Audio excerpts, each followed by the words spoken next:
अस्सलामु अलैकुम Nadreen, जहाज़ी media का रमज़ानी मसाइल का एपिसोड पेश खिदमत है और शुरू करते हैं मज़ामीन पर इज़हार ख़याल का सिलसिला। हमारे सामने अभी दो उन्वानात हैं और तीन मुफ्तियान कराम हैं, तो आइए इनसे जानते हैं इन मज़ामीन पर इनके ख़यालात। पहला उन्वान है कि इबादतों में रोज़े का इम्तियाज़ क्या है। इस मौजू पर इज़हार ख़याल के लिए हम गुजारिश करते हैं मुफ्ती मोहम्मद नज़ामुद्दीन साहब कासमी, मोहतिम मदरसा इस्लामिया रहमानिया जहाज़ खिता गुड्डा से, कि इस मौजू पर इज़हार ख़याल फरमाएं। जी, इस सिलसिले में तीन बातें अहम है जो दिगर इबादतों से इम्तियाजी हैसियत हासिल है इसको।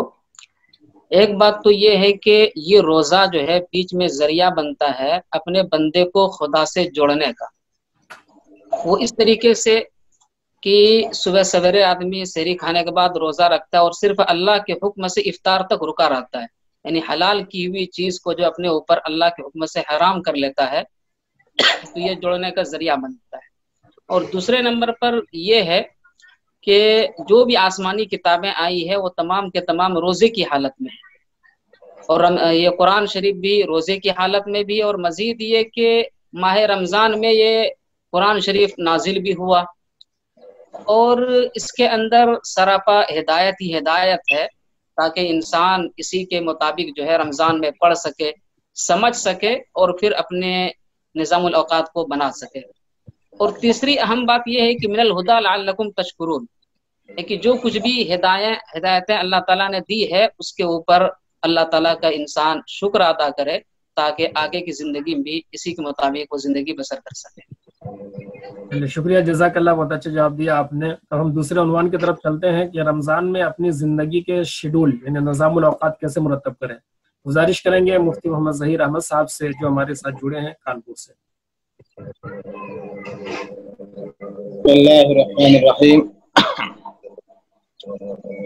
लॉकडाउन बज़ाहिर जो है ना एक ज़हमत है, लेकिन इबादत के लिहाज से और रमज़ान मुबारक के महीने के हिसाब से इसको हम रहमत में तब्दील कर सकते हैं कि जो जितने भी लॉकडाउन की वजह से हमारे लिए वक्त की जो फुर्सत मिली हुई है तो उसका हम सही इस्तेमाल करें और उसमें खूब जो है ना हम अपने इबादतों के अंदर मशगूल हों। जितने भी जो नवाफिल वारिद हुए हैं वो हम नवाफिल हम जब सुबह रोज़ा रखते हैं और सहरी करते हैं, सहरी के बाद में हम अगर उसका शेड्यूल हम देखें तो हमको तिलावत करना चाहिए कुरान पाक की, और उसके बाद फिर इशराक का वक्त हो तो इशराक की नमाज पढ़े, चाश्ती की नमाज पढ़े जब चाश्त का वक्त हो, और उसके बाद फिर जो नमाजें हैं पांचों वक्त की वो तो हमको अदा करना ही है। मगरिब के बाद जो है हम सलातुल अवाबीन का भी हम एहतमाम करें, है ना।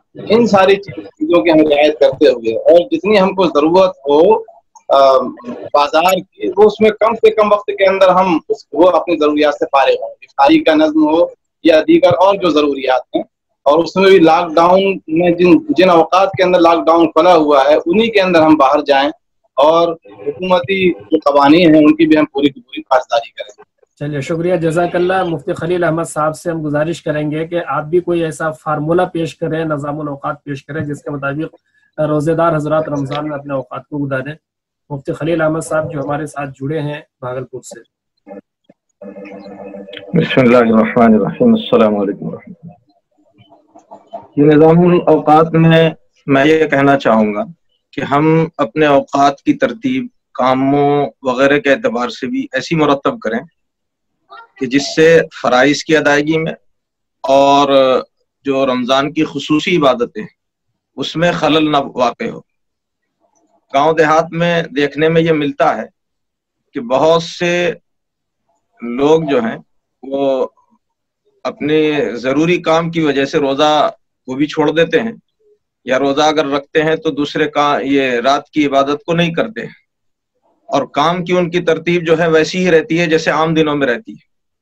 इसलिए मेरा ख्याल इसमें यह है कि रमज़ान के औकात में काम कराने वाले भी जब मुसलमान हो, काम करने वाले भी मुसलमान हो, तो अपने औकात की तरतीब को भी वो बदलें कि काम का वक्त कुछ मुख्तसर कर दें और सहरी के फौरन बाद काम को शुरू करके 10 से 11 बजे तक काम को ख़त्म कर दिया जाए।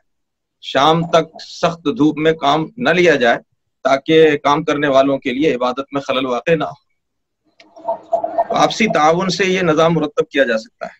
चलिए, शुक्रिया, जज़ाकल्लाह, बहुत अच्छा निज़ामुल औकात आपने पेश किया। अगर लोग इस पर अमल करेंगे तो बहुत फ़ायदा होगा।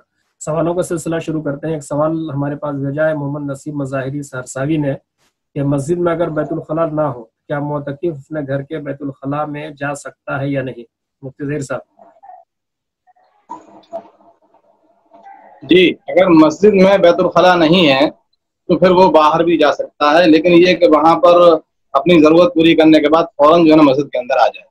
चलिए, शुक्रिया, जज़ाकल्लाह। दूसरा सवाल है कि 7.5 तोला सोना और 52.5 तोला चांदी, ये दोनों उनके पास मौजूद है, तो आजकल इसकी क्या कीमत बनती है? मुफ्ती निज़ाम साहब। जी, इसकी कीमतें मुख्तलिफ होती है।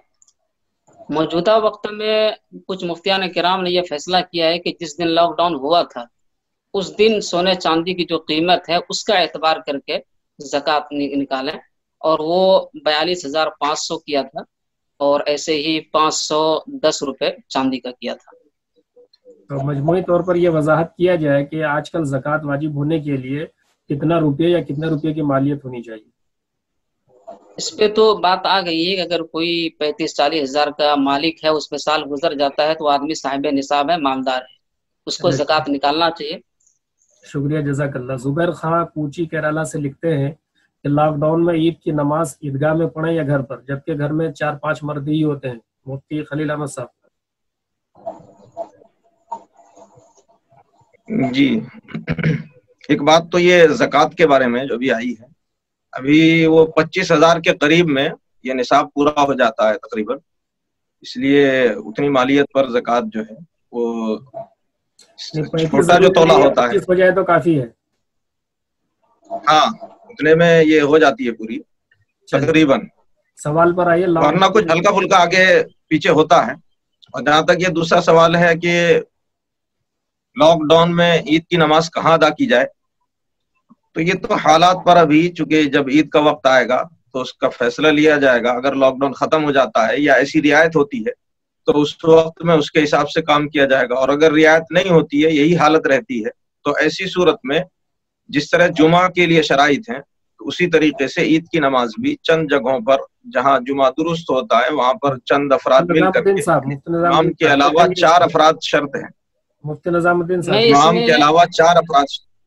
बात आ गई। मीडिया के जो नाजरीन हैं, मैं इनको ये मशवरा दूंगा, जैसा कि अरब ममालिक में होता है कि फजर आखिर वक्त में करते हैं और फिर 20 मिनट इंतजार करके फौरन अव्वल वक्त में ईद की नमाज पढ़ लेते हैं, तो जो भी शक्ल बने करीब में, इस शक्ल को अपना करके अव्वल वक्त में पढ़ लिया जाए, यानी मस्जिदों में जो नमाजी वहाँ पर मौजूद है। चलिए, बहुत अच्छी तजवीज़ थी।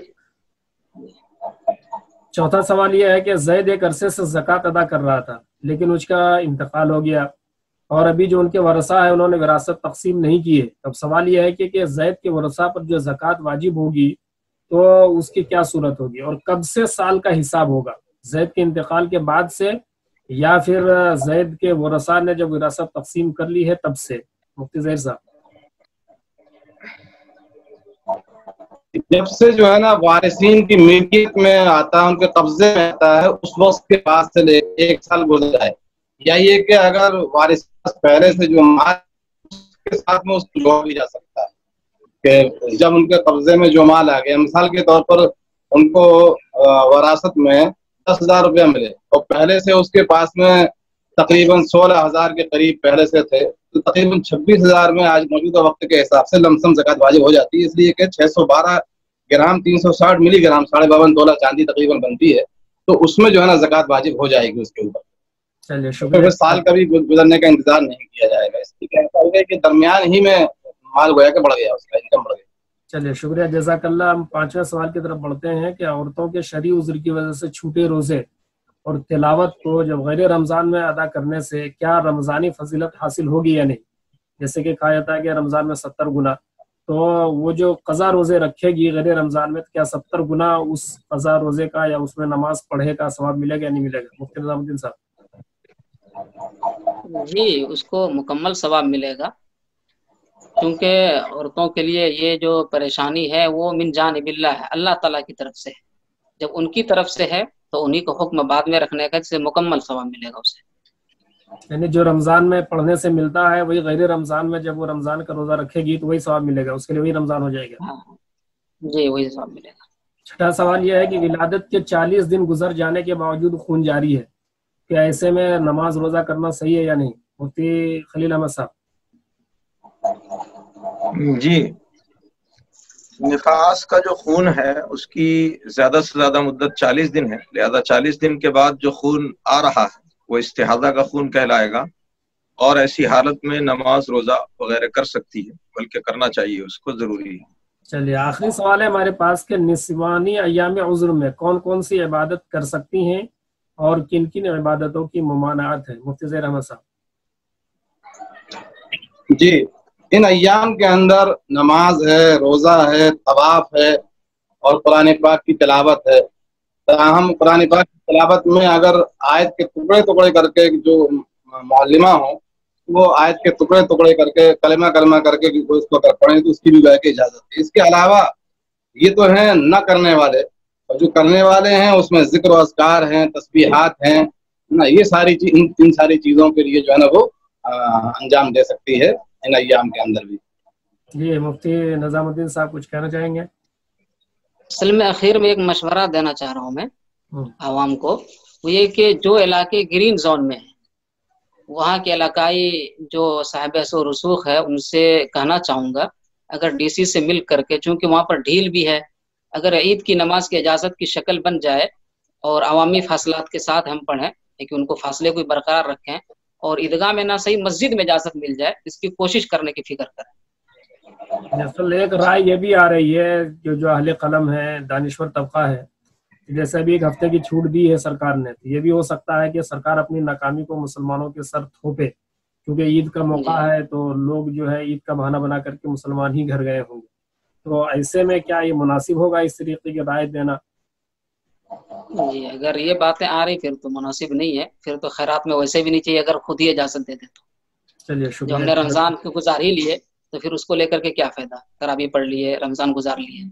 چلیے شکریہ، جزاک اللہ۔ تو یہ تھے مفتیان کرام جو آپ کے سوالوں کا جواب دے رہے تھے۔ اگر آپ بھی چاہتے ہیں کہ آپ کے سوالوں کا جواب دیا جائے تو آپ ہمیں ہمارے نمبر پر اپنے مسائل بھیج سکتے ہیں، انشاءاللہ آپ کے سوالوں کا جواب دینے کی کوشش کی جائے گی۔ کل پھر ملیں گے، تب تک کے لیے خدا حافظ۔